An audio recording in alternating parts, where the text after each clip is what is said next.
బాలుగాడు ఇలాంటి కార్యక్రమాలు కూడా చేపడుతున్నాడన్నమాట. అవునన్నా, వాడు గౌరీతో గంతులేస్తుంటే తప్పురా అన్నాను, వర వేధవా అన్నాడు. నాన్నతో చెప్తా అన్నాను, చెప్పుకో చెప్పుచ్చు కుట్టుకొని నన్ను బురదలో దోచాడు.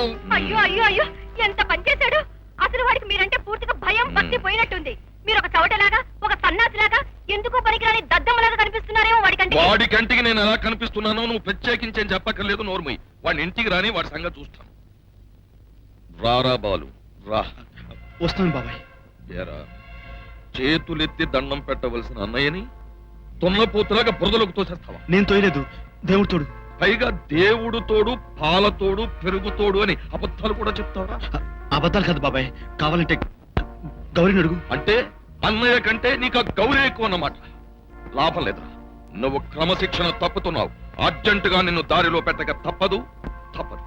బాబాయ్ లేదు బాబాయ్, నేను దారిలోనే ఉన్నాను. అన్నయ్య, మీరు కన్ను మూస్తూ బాలుని నా చేతుల్లో పెట్టారు. క్రమశిక్షణతో పెంచమని మరీ చెప్పి నాకు పెద్ద పరీక్ష పెట్టారు. వాడి అమాయకమైన మొహం చూస్తుంటే గుండె కరిగిపోతుంది. మరో పక్క క్రమశిక్షణ గుర్తుకొస్తుంది. ఈ సంఘర్షణలో ఈ కర్రకు పని చెప్పడం తప్పడం లేదు. నన్ను మన్నించండి అన్నయ్య.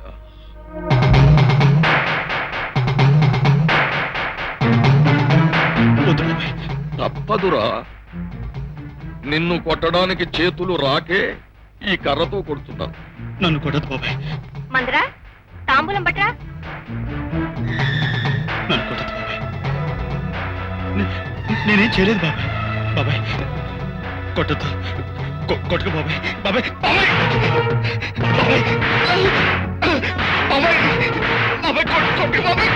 బాబాయ్ బాబాయ్ నీ కాలు పట్టుకున్నాను బాబాయ్. బాబాయ్ నన్ను కొట్టకు బాబాయ్. బాబాయ్ బాబాయ్ నీ కాలు పట్టుకున్నాను బాబాయ్.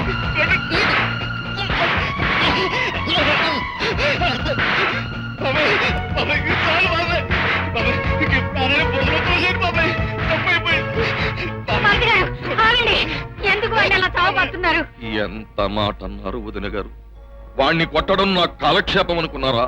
అన్నయ్య గారికి ఇచ్చిన మాట కోసం కొడుతున్నాను. వాణ్ణి కొట్టే ప్రతి దెబ్బ నా గుండెల్ని బద్దలు కొడుతూనే ఉంది. అయినా నాకు తప్పడం లేదు.